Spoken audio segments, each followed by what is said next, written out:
Assalamualaikum warahmatullahi wabarakatuh. Perkenalkan, kita dari kelompok 8 dengan beranggotakan Arevi Yogi Pradana, Mulyadina Bella Sabrina, dan Dea Viola Anggraini akan membacakan makalah dengan judul Kajian Muamalah bagian 2. Makalah ini disusun untuk memenuhi tugas fikih studi dengan dosen pengampu Bu Mukhiyatul Ilmah.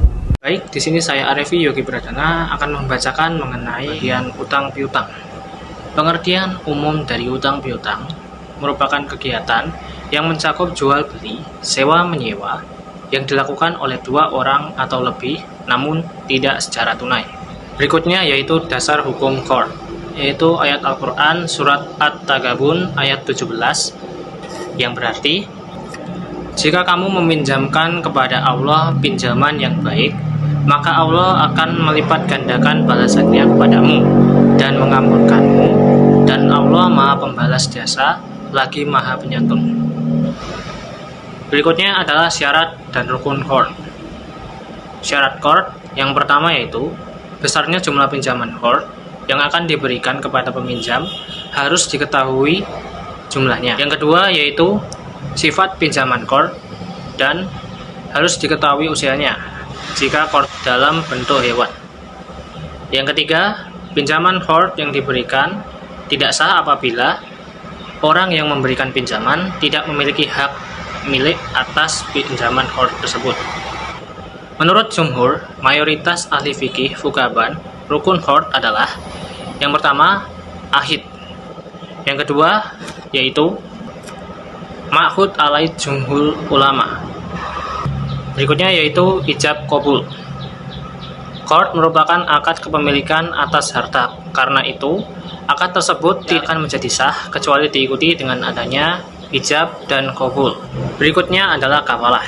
Secara bahasa yaitu al-damanu yang berarti menggabungkan atau al-damam yang berarti jaminan. Berikutnya yaitu rukun dan syarat kafalah. Yang pertama yaitu danin kahfi atau zaim, yaitu orang yang menjamin. Yang kedua yaitu madim alaih atau orang yang berpiutang. Matmum anhu atau makful anhu. Berikutnya yaitu matmum bih, merupakan benda atau orang yang dapat diketahui secara langsung. Berikutnya si atau lafal, yaitu memiliki syarat bahwa keadaan lafal itu tidak digantungkan pada susunan atau tidak berarti sementara. Berikutnya dasar hukum kafalah. Yang pertama yaitu al-hadis. Telah bercerita kepada kami, Mas'adat telah bercerita kepada kami, Yahya dari Sufyan berkata telah bercerita kepadaku Sa'ad bin Ibrahim dari Abdullah bin Syaddad dari Ali, dan diriwayatkan pula telah bercerita kepada kami Khodisah telah bercerita kepada kami Sufyan dari Sa'ad bin Ibrahim berkata telah bercerita kepadaku Abdullah bin Syaddad berkata atau mendengar Al-radhiyallahu anhu berkata, tidak pernah aku melihat Nabi SAW memberikan jaminan tebusan kepada seseorang selain saat dimana aku mendengar beliau berkata kepada Sa'ad, memanahlah demi bapak dan ibuku yang aku tebus keduanya kepada Allah. Hadis riwayat Bukhari. Berikutnya yaitu struktur kafalah. Kafalah terbagi menjadi dua, yaitu kafalah dengan jiwa, artinya adanya keharusan untuk menghadirkan orang yang ia tanggung pada orang yang ia janjikan. Kafalah dengan harta merupakan kewajiban yang harus ditunaikan oleh penjamin dengan pembayaran berupa harta. Kafalah harta dibagi menjadi tiga, yaitu yang pertama kafalah bin al-dayu atau jaminan hutang. Kafalah dengan penyerahan benda merupakan kewajiban untuk menyerahkan benda tertentu yang ada di tangan orang lain. Kafalah dengan aib atau cacat adalah kafalah yang memiliki aib. Berikutnya adalah hiwalah. Secara etimologi, hiwalah berasal dari kata tawil yang memiliki makna mengalih atau memindahkan. Menurut para ulama, ini berarti pemindahan beban hutang yang ada di muhil kepada muhal, adaib, Berikutnya yaitu rukun hiwalah. Ulama Hanafiyah berpendapat bahwa yang menjadi rukun hiwalah itu ada beberapa macam saja. Di antaranya, yang pertama yaitu ijab dari pihak pertama, dan yang kedua, qabul dari pihak kedua dan pihak ketiga. Berikutnya yaitu syarat-syarat hiwalah. Yang pertama, mampu melakukan tindakan hukum dalam bentuk akad. Yang kedua yaitu terdapat persetujuan atau ridho. Lalu untuk syarat pihak kedua, yang pertama yaitu mampu melakukan tindakan hukum dalam bentuk akad. Yang kedua, mazhab Hanafi. Ini berdasarkan pada pertimbangan bahwa kebiasaan orang dalam membayar hutang berbeda-beda. Berikutnya yaitu syarat-syarat untuk pihak ketiga. Yang pertama yaitu melakukan tindakan hukum dalam bentuk akad. Yang kedua yaitu alasannya adalah karena tindakan hiwalah merupakan tindakan hukum yang melahirkan pemindahan kewajiban kepada pihak ketiga untuk membayar hutang kepada pihak kedua. Karena inilah, jika ulama Hanafi menyetujui akad ini, maka akan terjadi persyaratan pembayaran yang lebih berat. Demikian presentasi dari saya, akan dilanjutkan oleh rekan saya yaitu Mbak Bunga Edelia. Terima kasih. Materi selanjutnya adalah pinjam meminjam. Pinjam meminjam merupakan akad atau perjanjian yang berupa pemberian manfaat dari suatu benda yang halal dari seseorang kepada orang lain dan tidak adanya upah dengan tidak menurunkan maupun mengganti barang dan nantinya dikembalikan setelah diambil manfaatnya. Rukun dan syarat pinjam meminjam. Rukun pinjam meminjam 1. Terdapat pihak orang dari yang meminjamkan dengan syarat orang tersebut berakal sehat serta paham mengenai akad, maksud dan tujuan berdasarkan perbuatan yang dilakukan. Yang kedua, terdapat pihak orang dari yang dipinjamkan dengan syarat orang tersebut berakal sehat serta paham maksud dari tujuan berdasarkan perbuatan yang dilakukan. Yang ketiga, terdapat objek dari yang dipinjamkan dengan syarat harta yang dipinjamkan merupakan harta yang berada di bawah kewenangan pihak yang meminjamkan. Objek yang dipinjamkan harus sesuatu yang nantinya dapat dimanfaatkan baik dalam bentuk materi ataupun tidak. Selanjutnya adalah jialah. Jialah adalah memberikan upah atau jails kepada seseorang yang telah melakukan pekerjaan untuknya. Misalkan ada seseorang mengembalikan seekor hewan yang tersesat. Kemudian menurut secara terminologi, jialah merupakan akad perjanjian untuk memberikan imbalan atas pekerjaan tertentu atau pekerjaan yang masih belum pasti akan dikerjakan. Kemudian apabila pekerjaan tersebut telah memenuhi syarat di dalamnya, maka janji untuk memberikan imbalan tersebut bersifat wajib. Landasan hukum akad jialah. Dalil jialah dalam hadis yaitu terdapat pada hadis riwayat Imam Bukhari dari Abu Sa'id Al-Khudri yang menceritakan tentang kisah sekelompok sahabat yang sedang syafar kemudian meruqyah pemimpin sebuah kampung yang digigit ular dengan surat Al-Fatihah. Menurut ulama Hanafiyah, akad jialah tidak diperbolehkan karena di dalamnya terdapat unsur penipuan atau gharar, yaitu ketidakjelasan pekerjaan dan waktunya. Rukun dan syarat jialah. Ada beberapa rukun dan syarat jialah, yaitu lafaz. Pantasnya menggunakan lafaz yang jelas dan tercantum arti izin kepada yang akan bekerja dan tidak ditentukan waktunya. Yang kedua, orang yang berjanji memberikan upahnya. Yang berjanji memberikan upah tersebut boleh beda orang dan terdapat persetujuan dari orang yang kehilangan. Yang ketiga, pekerjaan yaitu mencari barang yang hilang. Yang keempat, upah dengan keadaan upah tersebut merupakan barang atau benda yang tertentu. Lalu pelaksanaan jinaah teknis.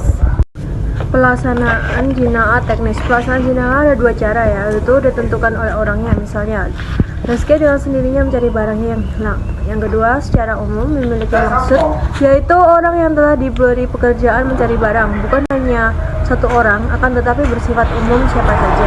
Musyarakah adalah penggabungan, percampuran, atau serikat. Musyarakah dalam bahasa Inggris tersebut partnership atau kerja sama kemitraan. Kemudian secara terminologi adalah beberapa hak dan tasarruf. Yang C, menurut mazhab Syafi'i, syirah memiliki arti berlakunya hak atas semua bagi kedua belah pihak atau langsung persekutuan. Yang D, menurut Rukun dan syarat musyarakah. Rukun dari musyarakah adalah pelaku akad, para mitra usaha. Yang kedua, objek akad merupakan modal mal, kerja, dobrah. Yang sihor yaitu ijab dan qabul. Yang pendapat ulama fikih yang memberikan definisi syek antara lain. Menurut mazhab Maliki, syek yaitu suatu izin bertasarruf bagi masing-masing pihak terikat. Yang kedua, menurut mazhab Hambali, syirkah merupakan persekutuan dalam hak syirkah menurut akad antara dan pihak orang yang berserikat pada inti modal harta dan keuntungan. Yang ke menurut TM Hasbi Ashri Syahri. Yang selanjutnya adalah rukun dari syarat musyarakah. Rukun dari musyarakah adalah A. Pelaku akad para mitra usaha. B. Objek akad merupakan modal atau mal, kerja atau dobrah.